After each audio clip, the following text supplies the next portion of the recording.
ವಿರಾಮದ ನಂತರ ಮತ್ತೆ ಸ್ವಾಗತ. ವಿಶ್ವವಿಖ್ಯಾತ ಮೈಸೂರು ದಸರಾ ಹಬ್ಬಕ್ಕೆ ಕೌಂಟ್ ಡೌನ್ ಈಗಾಗಲೇ ಸ್ಟಾರ್ಟ್ ಆಗಿದೆ. ಕಾಡಿನಿಂದ ನಾಡಿನತ್ತ ಗಜಪಡೆ ಈಗಾಗಲೇ ಎಂಟ್ರಿ ಕೊಟ್ಟಾಗಿದೆ. ವೀರನ ಹೊಸಹಳ್ಳಿಯಲ್ಲಿ ಗಜಪಯಣಕ್ಕೆ ಚಾಲನೆಯನ್ನ ನೀಡಲಾಗಿದೆ. ಗಜಪಯಣಕ್ಕೆ ಸಚಿವ ಎಚ್.ಸಿ. ಮಹದೇವಪ್ಪ, ಅರಣ್ಯ ಸಚಿವ ಈಶ್ವರ್ ಖಂಡ್ರೆ ಅವರು ಚಾಲನೆಯನ್ನ ನೀಡಿದ್ದಾರೆ. ವಿಶ್ವವಿಖ್ಯಾತ ಮೈಸೂರು ದಸರಾಗೆ ದಿನಗಣನೆ. ಹೀಗಾಗಿ ಮೈಸೂರು ದಸರಾದ ಆಕರ್ಷಣೆಯ ಕೇಂದ್ರ ಬಿಂದು ಅಂತಂದ್ರೆ ಗಜಪಡೆ. ಆ ಗಜಪಡೆ ಈಗಾಗಲೇ ಕಾಡಿನಿಂದ ನಾಡಿಗೆ ಎಂಟ್ರಿ ಕೊಟ್ಟಿದೆ. ನಾಡಿನತ್ತ ಬರ್ತಾ ಇದ್ದಂತೆ ಗಜಪಡೆಗೆ ಭವ್ಯ ಸ್ವಾಗತ ಸಿಕ್ಕಿದೆ. ಗಜಪಯಣಕ್ಕೆ ಚಾಲನೆಯನ್ನ ಕೂಡ ನೀಡಲಾಗಿರುವಂತಹ ದೃಶ್ಯಗಳನ್ನ ತಾವೀಗ ಗಮನಿಸ್ತಾ ಇದ್ದೀರಿ. ಗಜಪಯಣಕ್ಕೆ ಸಚಿವ ಎಚ್.ಸಿ. ಮಹದೇವಪ್ಪ ಮತ್ತು ಅರಣ್ಯ ಸಚಿವ ಈಶ್ವರ್ ಖಂಡ್ರೆ ಅವರು ಚಾಲನೆಯನ್ನ ನೀಡಿದ್ದಾರೆ.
ವಿಶ್ವವಿಖ್ಯಾತ ನಾಡಹಬ್ಬ ಮೈಸೂರು ದಸರಾಗೆ ಮುನ್ನುಡಿ ಬರೆಯುವಂತಹ ಗಜಪಯಣಕ್ಕೆ ಈಗಾಗಲೇ ಚಾಲನೆ ಸಿಕ್ಕಿದೆ. ನಾನೀಗ ಸದ್ಯ ಮೈಸೂರಿನ ವೀರನ ಹೊಸಳ್ಳಿರುವಂತಹ ಆನೆಗಳು ಏನೋ ಈಗಾಗಲೇ ಕಾಡಿನಿಂದ ನಾಡಿಗೆ ಬರ್ತಾ ಇದೆ. ಈಗಾಗಲೇ ದಸರಾ ಗಜಪಡೆಯ ಕ್ಯಾಪ್ಟನ್ ಆಗಿರುವಂತಹ ಅಭಿಮನ್ಯು ನೇತೃತ್ವದ ಮೊದಲ ಹಂತದ 9 ಆನೆಗಳಿಗಾಗಲೇ ಕಾಡಿನಿಂದ ನಾಡಿಗೆ ಬರ್ತಾ ಇರುವಂಥದ್ದು. ಕ್ಯಾಪ್ಟನ್ ಅಭಿಮನ್ಯು, ಧನಂಜಯ, ಲಕ್ಷ್ಮಿ, ರೋಹಿತ, ಏಕಲವ್ಯ ಸೇರಿದಂತೆ 9 ಆನೆಗಳು ಇವತ್ತು, 2 ಕುಮ್ಕಿ ಆನೆಗಳು ಕೂಡ ಇವತ್ತು ಜೊತೆಗೆ ಬರ್ತಾ ಇರುವಂಥದ್ದು. ಜೊತೆಗೆ ಈಗಾಗಲೇ ರೋಹಿತ ಆನೆ ಇರ್ಬೋದು, ಏಕಲವ್ಯ ಆನೆಗಳಿರ್ಬೋದು, 9 ಆನೆಗಳನ್ನು ಕೂಡ ಇವತ್ತು ಕಾಡಿನಿಂದ ನಾಡಿಗೆ ಕರ್ಕೊಂಡು ಬರಲಾಗ್ತಾ ಇರುವಂಥದ್ದು. ಭಾಳ ಪ್ರಮುಖವಾಗಿ ಇವತ್ತಿನಿಂದ ವಿಶೇಷ ಅಂತಂದರೆ ಸುಮಾರು 1.5 ತಿಂಗಳಷ್ಟು ದಸರಾ ಗಜಪಡೆಗಳು ಮೈಸೂರಿನ ಅರಮನೆಯಲ್ಲಿ ವಾಸ್ತವ್ಯ ಹೂಡುವಂಥದ್ದು. ಇದಕ್ಕೆ ಬೇಕಾದಂತಹ ಸಿದ್ಧತೆಗಳು ಈಗಾಗಲೇ ಮಾಡಿಕೊಳ್ಳಲಾಗಿದೆ. ಸುಮಾರು 1.5 ತಿಂಗಳ ಕಾಲ ಕೂಡ ವಿಶೇಷವಾದಂತಹ ಆತಿಥ್ಯ ಇರುತ್ತೆ. ಪ್ರತಿನಿತ್ಯವೂ ಕೂಡ ತಾಲೀಮು ನಡೆಯುತ್ತೆ. ಇದಕ್ಕೆ ಬೇಕಾದಂತಹ ಸಿದ್ಧತೆಯನ್ನು ಈಗಾಗಲೇ ಅರಮನೆ ಆಡಳಿತದಲ್ಲಿ ಮಾಡಿಕೊಂಡಿರುವಂಥದ್ದು. ಈ ದೃಶ್ಯ ಕಾಣ್ತಾ ಇರುವಂಥದ್ದು ಈಗಾಗಲೇ 9 ಆನೆಗಳು ಮೊದಲ ಹಂತದಲ್ಲಿ ಬರ್ತಾ ಇರುವಂಥದ್ದು. ಈಗಾಗಲೇ ಏನೋ ಪ್ರತಿನಿತ್ಯ ಕಾಡಿನಲ್ಲಿ ವಾಸ ಮಾಡುವಂತಹ ಆನೆಗಳಿಗೆ ನಾಡಿನಲ್ಲಿ ಯಾವ ರೀತಿಯಾಗಿ ಇರಬೇಕು, ಜೊತೆಗೆ ಆ ಒಂದು ವೆದರ್ಗೆ ಹೊಂದ್ಕೊಳ್ಬೇಕು ಅಂತೇಳಿ ಸುಮಾರು 1 ತಿಂಗಳ ಮುಂಚಿತವಾಗಿ ಆನೆಗಳೆಲ್ಲ ಇವತ್ತು ಕರ್ಕೊಂಡು ಬರಲಾಗ್ತಾ ಇದೆ. ಕಲ್ಯಾಣ ಆನೆ ಇರ್ಬೋದು, ಗೋಪಿ ಆನೆ ಇರ್ಬೋದು, ಭೀಮ ಆನೆಗಳು 9 ಆನೆಗಳು ಇವತ್ತು ಮೊದಲ ಹಂತದಲ್ಲಿ ಬರ್ತಾ ಇದೆ. ಇಲ್ಲುಳಿದಂತಹ 5 ಆನೆಗಳು ಕೂಡ ಇದು ಬಂದ 2 ವಾರದಲ್ಲಿ ಒಟ್ಟು 14 ಆನೆಗಳು ದಸರಾದ ರಾಯಭಾರಿಗಳಾಗಿರ್ತವೆ. ಸೊ ಹೀಗಾಗಿ ಪ್ರತಿನಿತ್ಯವೂ ಕೂಡ ವಿಶೇಷವಾದಂತಹ ತಾಲೀಮು ನಡೆಯುತ್ತೆ. ರಾಜ ಬೀದಿಗಳಲ್ಲಿ ವಿಶೇಷವಾದಂತಹ ನಡಿಗೆ ಇರುತ್ತೆ.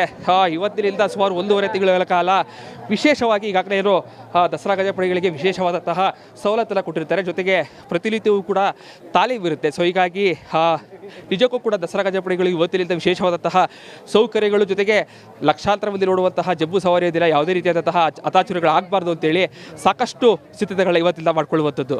ಕ್ಯಾಮ್ರಾ ಪರ್ಸನ್ ಸಚಿವ ಜೊತೆಗೆ ವಿನೋದ್ ಪಡವರ್, ರಿಪಬ್ಲಿಕ್ ಕನ್ನಡ. ಇನ್ನು ಕುಮಾರಸ್ವಾಮಿ ಅವರ ವಿರುದ್ಧ ಸಿಎಂ ಸಿದ್ದರಾಮಯ್ಯ ಅವರು ವಾಗ್ದಾಳಿಯನ್ನು ನಡೆಸಿದ್ದಾರೆ. ಕೊಪ್ಪಳದಲ್ಲಿ ಮಾತನಾಡುವಂತಹ ಸಂದರ್ಭದಲ್ಲಿ ಸಿಎಂ ಸಿದ್ದರಾಮಯ್ಯ ಅವರು ಕೇಂದ್ರ ಸಚಿವ ಕುಮಾರಸ್ವಾಮಿ ಅವರ ವಿರುದ್ಧ ಏನಂದ್ರು? ಕುಮಾರಸ್ವಾಮಿ ಅವರನ್ನ ಅರೆಸ್ಟ್ ಮಾಡೋ ವಿಚಾರಕ್ಕೆ ಸಂಬಂಧಪಟ್ಟಂಗೆ ಅವರು ಮಾತಾಡಿರೋದು. ಎಚ್.ಡಿ.ಕೆ ಅರೆಸ್ಟ್ ಮಾಡ್ತೀವಿ ಅಂತ ಹೇಳಿಲ್ಲ. ಅರೆಸ್ಟ್ ಮಾಡುವ ಸನ್ನಿವೇಶ ಬಂದ್ರೆ ಅರೆಸ್ಟ್ ಮಾಡ್ತೀವಿ, ಯಾವುದೇ ಮುಲಾಜಿಲ್ಲದೆ ಅರೆಸ್ಟ್ ಮಾಡ್ತೀವಿ ಅಂತ ಗುಡುಗಿದ್ದಾರೆ ಸಿಎಂ ಸಿದ್ದರಾಮಯ್ಯ. ಕುಮಾರಸ್ವಾಮಿ ಅವರು ಭಯ ಪಟ್ಕೊಂಡಿದ್ದಾರೆ ಪಾಪ. ಯಾಕೆ ಅಂದ್ರೆ ಸ್ಯಾಂಕ್ಷನ್ ಕೊಟ್ರೆ ಏನ್ ಮಾಡೋದು ಅಂತ ಅವರಿಗೆ ಆತಂಕ ಶುರುವಾಗಿದೆ. ಅವ್ರನ್ನ ಅರೆಸ್ಟ್ ಮಾಡೋದ್ರ ಬಗ್ಗೆ ನಾವು ಮಾತಾಡಿಲ್ಲ.